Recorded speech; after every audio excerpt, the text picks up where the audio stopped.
अब एक बात सावधानी से सुनिएगा, शायद शिव महापुराण के माध्यम से अभी तक ये बात सामने नहीं आई, पर शिव पंचायत कथा में आ रही है। जितने आस्था चैनल पर कथा सुन रहे हो, जितने फेसबुक और यूट्यूब पर सुन रहे हो, और जितने इस छत्तीसगढ़ की पावन धरा पर बैठकर सुन रहे हो, बहुत सावधानी से सुनना। एक प्रश्न हमारे भीतर खड़ा होता है, जब हम सूर्य नारायण भगवान को अर्घ देते हैं, जल चढ़ाते हैं, तो वो जल पृथ्वी पर जब गिरता है तो उसके छींटे हमारे शरीर पर लगते हैं। क्या वो ठीक है? क्या वो श्रेष्ठ है? तो शिव महापुराण की कथा कहती है, जब हम सूर्य को अर्घ देते हैं, सूर्य को जल चढ़ाते हैं, वो पानी जब पृथ्वी पर गिरता है, उसके छींटे हमारे शरीर पर लगते हैं, तो वो श्रेष्ठता का भाव निर्मित करते हैं। वो गलत नहीं हो सकता। कारण अब वो भी समझ लीजिए।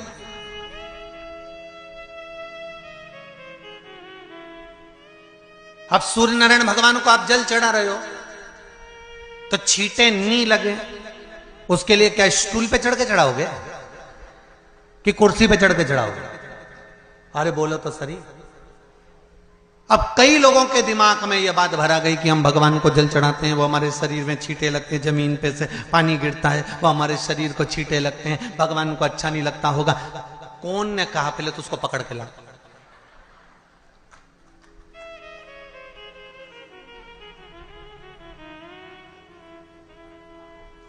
क्योंकि मेरे राम जी महाराज, मेरे भगवान कृष्ण, बड़े बड़े संत, साधु, सन्यासी, तपस्वी, साधक, उपासक जितने भी हुए, जिन्होंने सूर्य की आराधना करी, इन्होंने टेबल पे चढ़कर या कुर्सी पे चढ़कर जल नहीं चढ़ाया। इन्होंने पृथ्वी पर खड़े होकर ही, क्योंकि पृथ्वी तत्व के देव हैं शिव। जब हम मृत्यु लोक पर खड़े होकर, पृथ्वी पर खड़े होकर भगवान शंकर का भाग पृथ्वी तत्व को धारण कर कर जल को हाथ में लेकर जब समर्पित करते हैं, और जो जल नीचे गिरता है वो शरीर पर अगर लगता है तो हमको उसका आशीर्वाद ही प्राप्त होता है, दोष नहीं लगता। पर लोगों ने इसको विपरीत कर दिया। कि कौन ने विपरीत करा? कई लोगों ने इसको विपरीत कर दिया। कौन ने विपरीत करा? तो जो दूसरे धर्म के लोग होते हैं, जिनको हिंदू धर्म से नफरत होती है और जो हिंदू धर्म की पूजन, सेवा, अर्चना को समाप्त करना चाहते हैं, वो धीरे धीरे धीरे धीरे कहने लगे कि सूर्य को जल चढ़ाओगे तो शरीर में लगेगा, शरीर में लगेगा तो दोष लगेगा। इसको कह कहकर घर घर में सूर्य को जल चढ़ाना लोगों ने बंद कर दिया कि आप जल चढ़ाएंगे तो दोष लगेगा, शरीर पे छींटा लगेगा, शरीर को ऐसा लगेगा। ये दोष नहीं है। कितनी सुंदर बात है महाराज।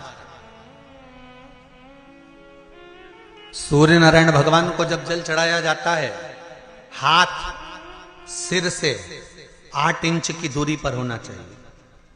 जम के बोलिए, सिर से कितना ऊंचा होना चाहिए? 8 इंच ऊपर अपना हाथ होना चाहिए मस्तक से सूर्य को जल चढ़ाते समय। और ना चांदी का, ना स्टील का, ना लोहे का, ना प्लास्टिक का, ना कांच का, ना सोने का कोई बर्तन, ना कांसे का, ना एल्युमिनियम का,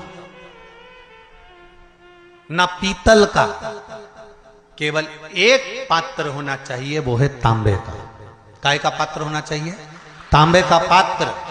और सूर्य नारायण भगवान को जब 8 इंच ऊपर तुम्हारा हस्त है, और जब हम सूर्य को जल चढ़ा रहे हैं, कैसे जल चढ़ाना है वो भी समझ लीजिए।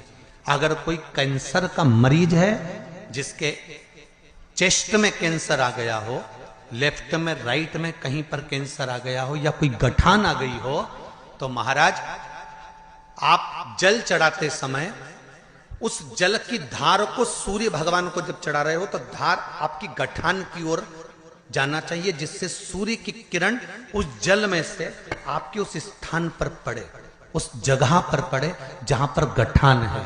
महाराज आप लगातार जल तो चढ़ाना चालू करो, अच्छे अच्छे डॉक्टर फेल हो जाएंगे और कह देंगे गठान ठीक हो गई।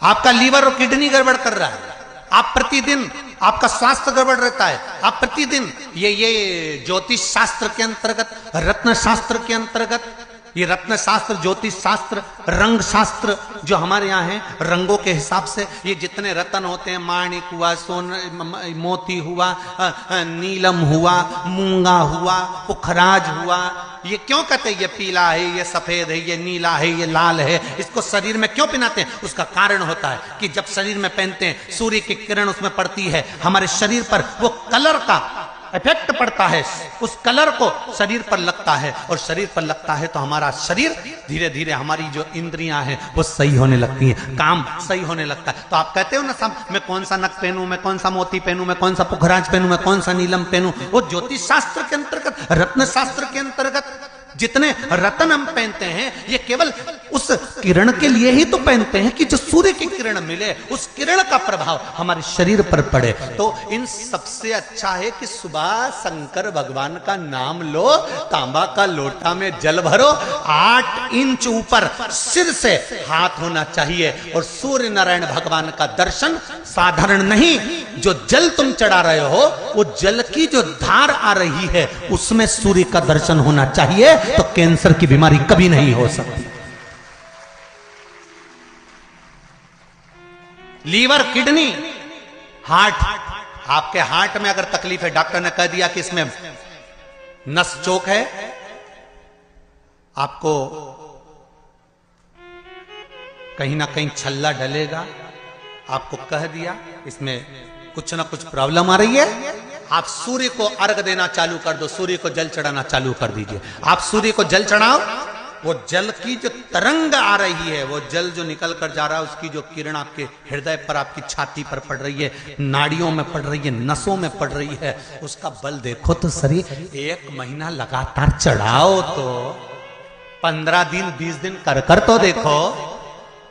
क्यों राम जी महाराज जल चढ़ाते थे, क्यों भगवान कृष्ण जल चढ़ाते थे सूर्य को, क्यों दशरथ जी महाराज जल चढ़ाते थे, क्यों कश्यप ऋषि जल चढ़ाते थे सूर्य को, सारे 33 कोटि देवता, सारे ऋषिवर, साधु संत सन्यासी तपस्वी साधक उपासक सब भगवान सूर्य को अर्घ दिया करते थे। क्यों देते थे, किस लिए?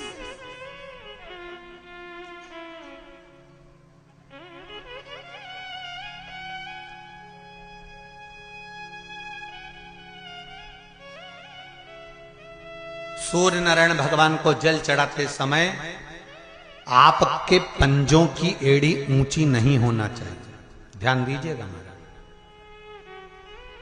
आपका पंजा पांव का पूरा की पूरा जमा होना चाहिए भूमि पर।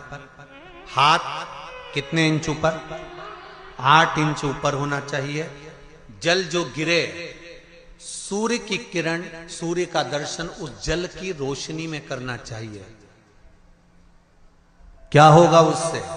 जिस बच्चे को आंख में चश्मा लगा हो, मोटे से मोटा चश्मा लगा हो, छूट नहीं रहा हो, तो थोड़े दिन उसको सूर्य का अर्घ चढ़वाना चालू कर दो और जल में से सूर्य का दर्शन कराना चालू कर दो। सूर्य का दर्शन जल में से 2 महीना 2.5 महीना बहुत है, आंख की रोशनी बढ़ जाएगी, चश्मा हट जाएगा। आप कर देखिए।